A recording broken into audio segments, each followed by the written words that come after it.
I have like a little doubt in my mind about whether or not I'm the right person for you.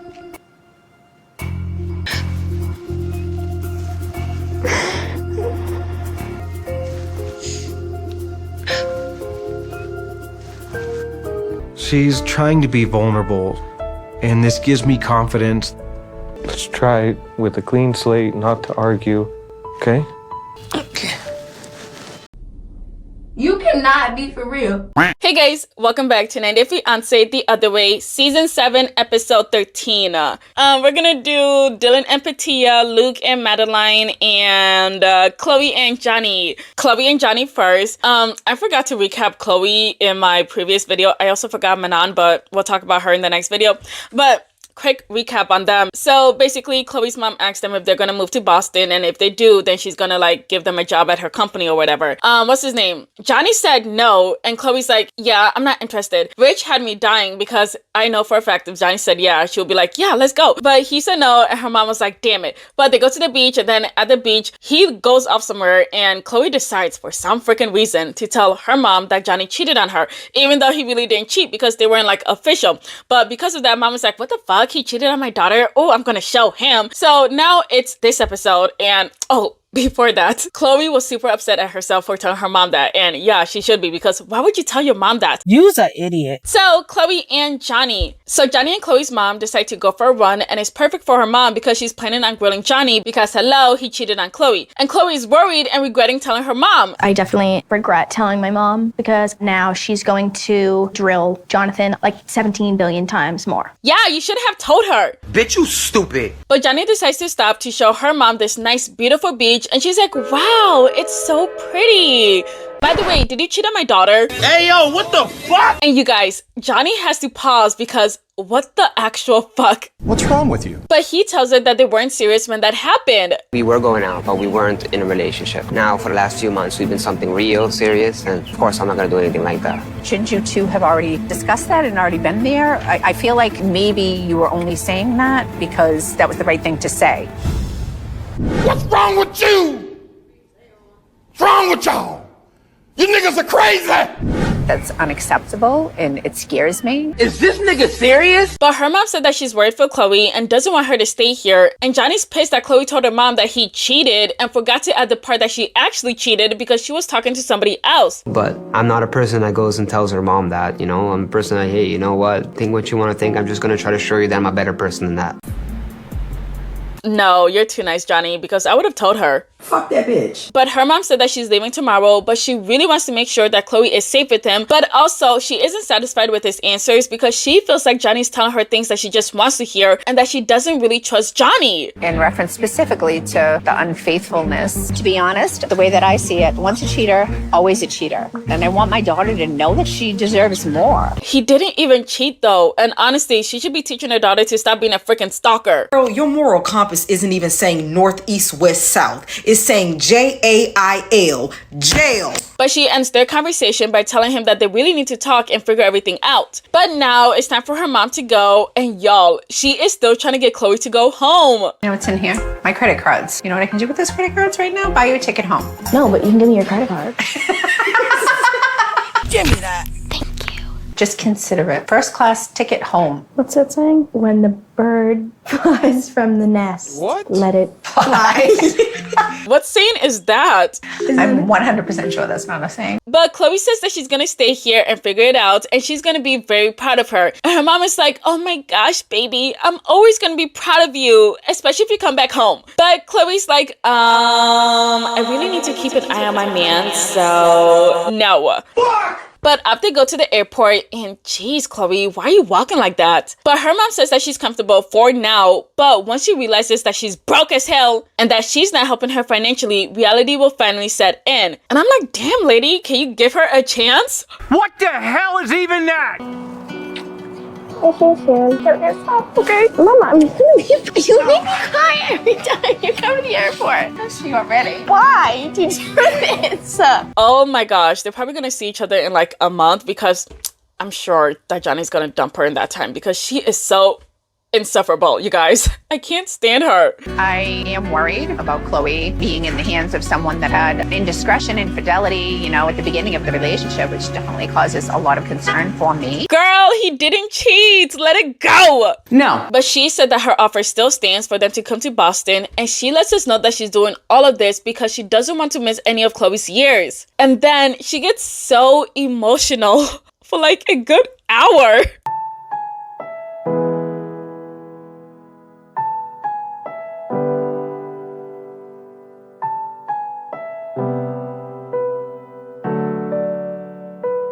You good, Mud? No.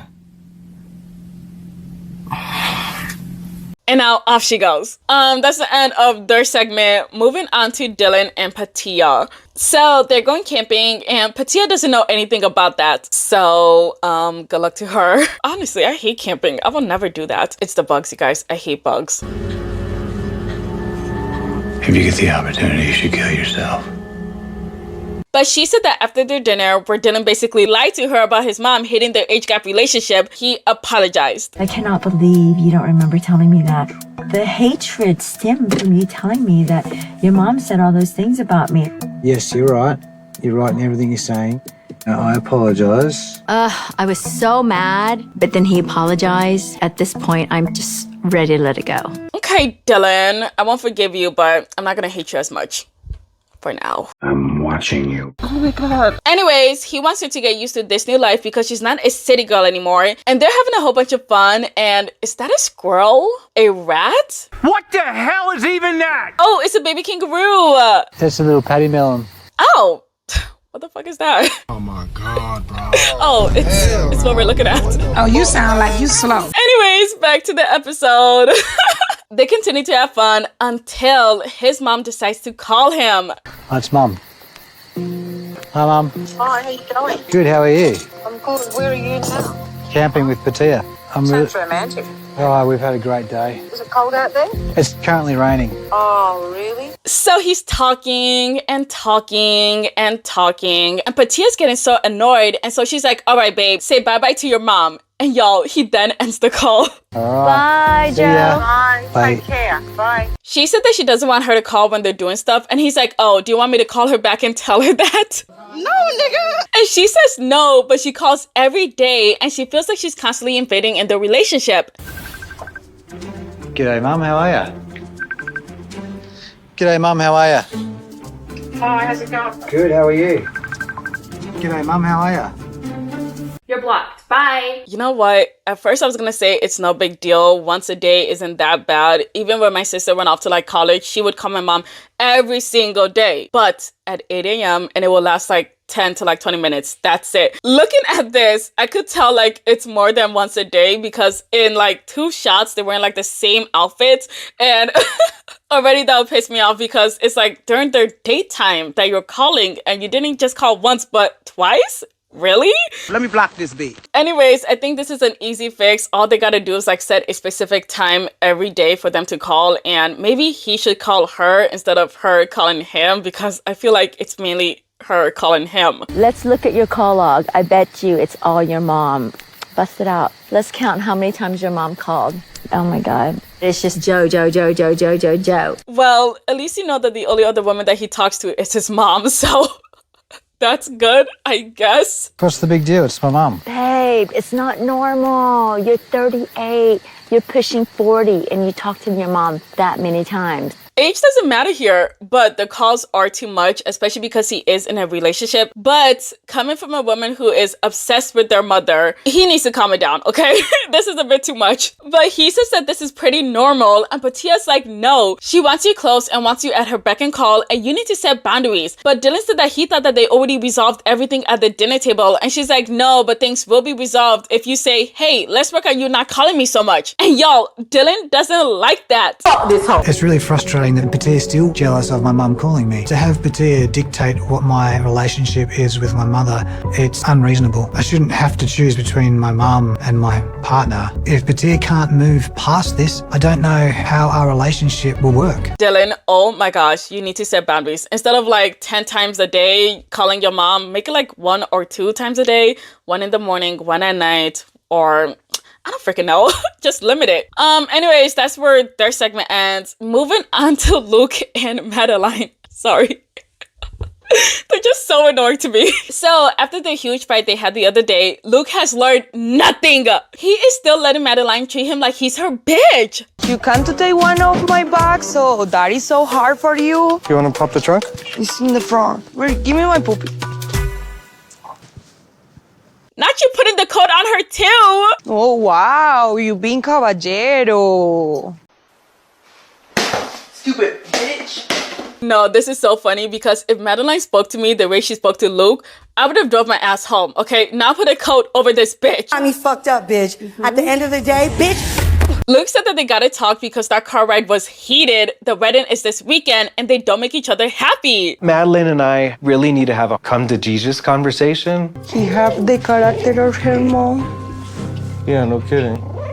He said that they've been fighting since he arrived and now he's worried for their marriage and all he wants is some appreciation. And yo, she sighs and she's like, ugh, I guess I value you, but you just need to watch how you talk to me because you're like, I pay your rent and I pay this and I pay that and you're trying to make yourself superior and we both know that I wear the pants in this relationship, you little bitch. And Luke is like, oh, you're right. I'm so sorry.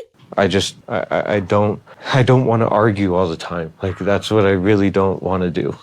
Me neither. I have like a little doubt in my mind about whether or not I'm the right person for you. Hey, yo, what the fuck? I don't want that either. Crying with no tears, girl, you need to ask Jasmine for advice because this is sad. But she said that she's sorry for being difficult and that he knows her trauma because her mom left her when she was 16, her dad wasn't in her life, and all the men that she knows in her life are just bad men. I'm looking at you, Luke. You pedophile. You pedophile. You need to go to jail. You need to go to jail. Lock that bitch out. Lock it up. All the men's cheating, all the men's never valid a woman. The only love I have it is myself. And I protect myself. So that is when I reactions and when I start to argue a lot. She said that when she was a kid, she didn't have control over her life and she grew up really lonely and she's experienced her first love with Luke and he brings her peace. And Luke is like, oh baby, I'm not like those other guys. I actually see you. And now because of that, Luke feels hopeful of their shitty relationship. And this gives me confidence. I think that we can have an adult conversation without yelling at each other. And I feel really hopeful for the future of our relationship. I love you and I want to make this work. Let's try and have a good weekend. Let's try with a clean slate, not to argue, okay? Okay. Y'all ugly! Even though I don't like Madeline and her behavior earlier that drive isn't excusable because she sounded very abusive when she was talking to Luke. And I don't like Luke, but like if we replace Luke with somebody else there, everybody would have a problem with it, right? But because he's a pedo, we think that's what he deserves. And yeah, that's what he deserves. Okay, I'm gonna stand on that. But if it was somebody else there, what she did was like really wrong and it's not okay and I don't like it. It also showed me like her past is basically molding her behavior, but it's not okay, right? And I feel like she needs to go to therapy instead of like letting out all her anger and her frustrations on Luke. But yeah, that's just what I think. But that's where their segment ends, and that's the end of this video. But wait, and then give a super thanks to one super thanks. Exclusively elusive, thank you. You're now my scrapbook again.